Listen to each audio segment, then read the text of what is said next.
Hello everyone, আসসালামু আলাইকুম। কেমন আছেন সবাই? আই হোপ সবাই অনেক বেশি ভালো আছেন। আলহামদুলিল্লাহ, আমিও আমার পরিবার পরিজন নিয়ে ভালো আছি। এই তো প্রতিদিনের মতো আবার একটি নতুন লাইফস্টাইল ব্লগ নিয়ে এসেছি আপনাদের মাঝে। আশা করি আজকের ব্লগটি আপনাদের অনেক বেশি ভালো লাগবে। এখানে সকালবেলা নাস্তা থেকেই আর কি আজকের ব্লগটি শুরু করেছি।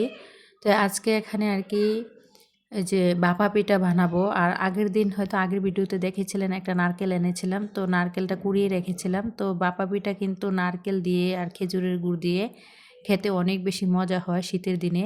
বিশেষ করে শীতের দিনে সকালবেলা যখন বাহিরে প্রচুর পরিমাণে কুয়াশা থাকে, তখন কিন্তু গরম গরম ধোয়া ওটা যে কোনো ধরনের পিঠা পুলি সেগুলো কিন্তু খেতে অনেক বেশি ভালো লাগে।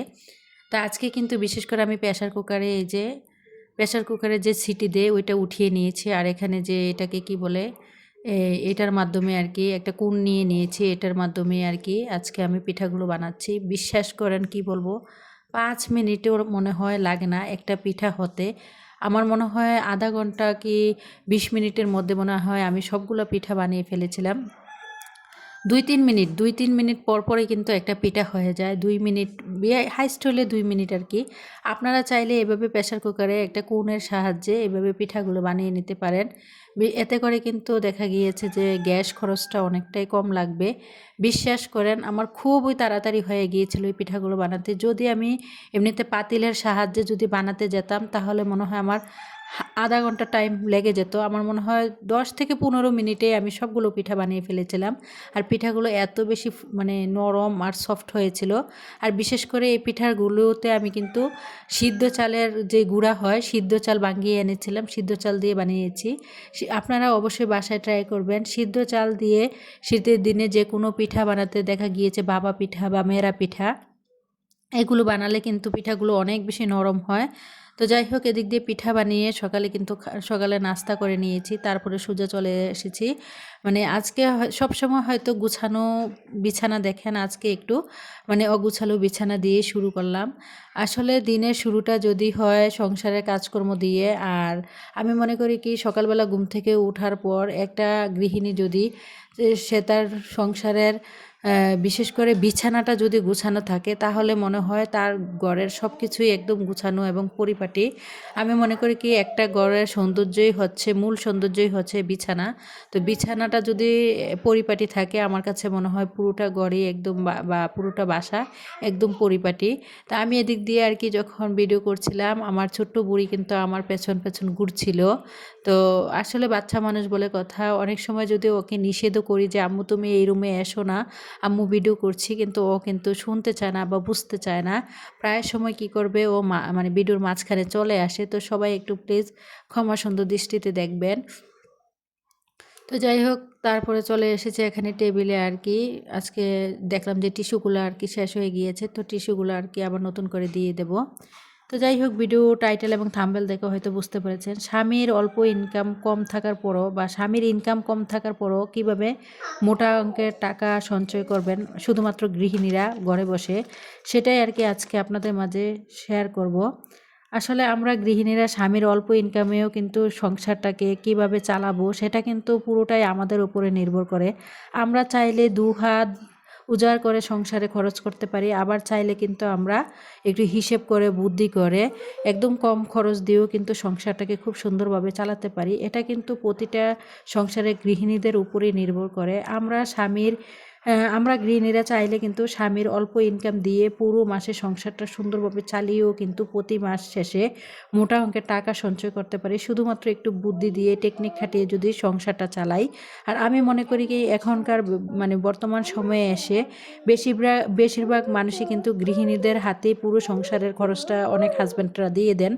যারা দেশে জব করেন বা দেখা গিয়েছে বিজনেস করেন, বা যাদের হাজব্যান্ড বাহিরে থাকে, তারাও কিন্তু মানে প্রতি মাসে কিন্তু গৃহিণীদের হাতে টাকাটা তুলে দেন যে নাও সংসার খরচের টাকাটা তোমাকে দিয়ে দিলাম, মাসের শুরুতে দিয়ে দে। তো আমরা যদি গৃহিণীরা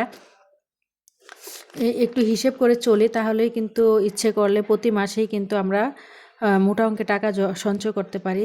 আসলে আমরা যদি প্রতিদিন মাছ, মাংস, তেল, চর্বিযুক্ত খাবারগুলা আসলে আমরা সবাই খেতে পছন্দ করি। আর আমরা যদি প্রতিদিন এই খাবারগুলো না খাই, এতে করে দেখবেন এই খাবারগুলো খেলে কিন্তু আমাদের স্বাস্থ্যের জন্যই অনেকটা ক্ষতিকর। তেল, চর্বি জাতীয় খাবার কিন্তু আমাদের স্বাস্থ্যের জন্য অনেক বেশি ক্ষতিকর। এতে করে কিন্তু দেখা গিয়েছে অনেকের ফ্যাট, অনেকের অনেক রকমের সমস্যা দেখা দিতে পারে।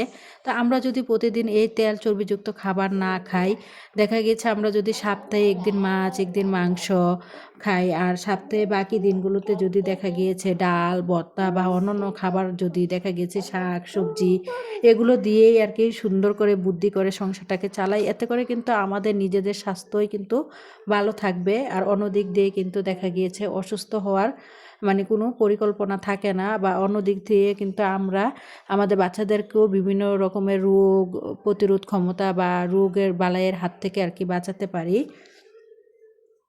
আসলে যে আমরা যদি প্রতিদিন মাছ মাংস খাই, এতে করে কিন্তু মাছ মাংস কিনতে গেলে দেখা গিয়েছে অনেকটা টাকা পয়সা কিন্তু খরচ হয়। তো এই টাকাটা যদি দেখা গিয়েছে সপ্তাহে একদিন মাছ বা 2 দিন মাছ আর একদিন মাংস খাই, আর বাকি 5 থেকে 4টা দিন যদি আমরা শাকসবজি খাই, তো যেই টাকাটা দিয়ে মাছ মাংস কিনতাম ওই টাকাটা কিন্তু চাইলে আমরা গৃহিণীরা সঞ্চয় করতে পারি। আবার অনেকে আবার বলবেন যে আপু আমাদের বাচ্চারা তো এইরকম খাবার খেতে চায় না, ভালো মন্দ না দিলে খেতে চায় না, দেখা গিয়েছে সবসময় মাছ মাংস এগুলাই পছন্দ করে। আমি বলবো কি, আসলে আমাদের বাচ্চাদের কোনো দোষ নেই, আমাদের নিজেদেরই কিন্তু দোষ। আপনারা দেখবেন বাচ্চারা হচ্ছে কাদামাটির মতো। আপনি চাইলে কিন্তু কাদামাটি দিয়ে বিভিন্ন রকমের খেলনা বানাতে পারেন। দেখা গিয়েছে আপনার মনের মতো পুতুল বা হাঁড়ি পাতিল, আপনার যেটা ইচ্ছা কাদাকে দিয়ে কিন্তু তাই বানাতে পারবেন। বাচ্চারও ঠিক সেম একই রকম। বাচ্চাদেরকে আপনি ছোটোবেলা থেকে যেই শিক্ষাটা দিবেন, বাচ্চাটা কিন্তু ওই শিক্ষায় গড়ে উঠবে। আপনি যদি বাচ্চাকে ছোটোবেলা থেকে মাছ মাংস শাক সবজিতে অভ্যস্ত করেন, দেখবেন আপনার বাচ্চারা কিন্তু সেইগুলাই খেতে অনেক বেশি পছন্দ করবে। মাশাল্লাহ, আমার ছেলেরা কিন্তু আমি যাই রান্না করি না কেন সেগুলাই কিন্তু ওরা খায়, কখনো আসলে বলে না যে আমি ওইটা দিয়ে খাবো না ওইটা দিয়ে খাবো। তো আমিও চেষ্টা করি আমার সাধ্য অনুযায়ী আমার বাচ্চাদেরকে সবসময় আর কি মানে খাবারের তালিকা বা খাবার দিতে। তো এখানে আজকে কোনো রকম মাছ মাংস করব না। তো আজকে এখানে প্রেসার কুকারে ডাল রান্না করে নিয়েছি। তারপরে আলু ভর্তা প্রেসার কুকারেই আলুগুলা সিদ্ধ করে নিয়েছিলাম। আজকে একদম কোনো প্রকার মাছ মাংস তেল চর্বিযুক্ত খাবার না দিয়ে আমার ছেলেদেরকে এখানে ডাল, তারপরে আলু ভর্তা, তারপরে দেখা গিয়েছে যে এখন যেহেতু বাজারে ধনেপাতা পাওয়া যায়, দেখা গিয়েছে ধনেপাতাটা অনেকটাই কিন্তু দাম কমে গিয়েছে। এখানে কিন্তু এক আঁটি ধনেপাতা 10 টাকা নিয়েছিল। তো আমি এখানে ধনেপাতার ভর্তা করব। তো তারপরে আর একটা ডিম ভেজে বা 2টা ডিম ভেজে নেব, বাস এইগুলা দিয়েই কিন্তু আজকে আমার খাবারটা হয়ে যাবে। আসলে আপনার বাচ্চাকে আপনি ছোটোবেলা থেকে যেই শিক্ষায় গড়ে তুলবেন, বাচ্চা কিন্তু বড় হলে সেই শিক্ষায় কিন্তু শিক্ষিত হবে। আপনি যদি প্রতিদিন আপনার বাচ্চার খাবারের তালিকায় যদি মাছ মাংস রাখেন, তাহলে কিন্তু বাচ্চাটা সবসময় ভালো মন্দই খেতে চাবে। অনেকের হাজব্যান্ডের ইনকাম আছে যে আমার হাজব্যান্ডের ইনকাম বেশি, বা আমার তো কোনো সমস্যা নেই ভালো মন্দ খেলে। এক হিসেবে চিন্তা করে দেখেন, আপনি যে প্রতিদিন আপনার বাচ্চাকে মাছ আর মাংস খাওয়াচ্ছেন, অন্য দিক দিয়ে কোনো প্রকার শাকসবজি খাওয়াচ্ছেন না, এতে করে কিন্তু আপনি নিজেই কিন্তু আপনার বাচ্চার ক্ষতি করছেন। তো আসলে আমি মনে করি কি, এখনকার বাচ্চারা কিন্তু আসলে আপনি যেভাবে গড়ে উঠা তুলবেন, বাচ্চারা কিন্তু সেইভাবেই অভ্যস্ত হবে। তো একটা মাই কিন্তু পারে একটা সন্তানের আসল শিক্ষক হতে। বা ছোটোবেলা থেকে বাচ্চাকে যেভাবে আপনি গড়ে তুলবেন, বাচ্চাটা কিন্তু সেভাবেই আসলে গড়ে উঠবে। তা আমি যেহেতু এখানে আজকে এই যে পাটায় বেটে কিন্তু ধনেপাতা ভর্তাটা করে নিয়েছি, আর এখানে আলু ভর্তা করে নেব, আর ডাল রান্না করে নিয়েছি, আর একটা ডিম ভেজে নিয়েছি।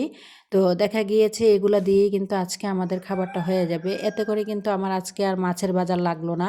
এই যে মাছের বাজারটা লাগলো না, তো মাছ কিনতে যেই টাকাটা যেত, এই টাকাটা চাইলে কিন্তু আপনারা সঞ্চয় করতে পারেন।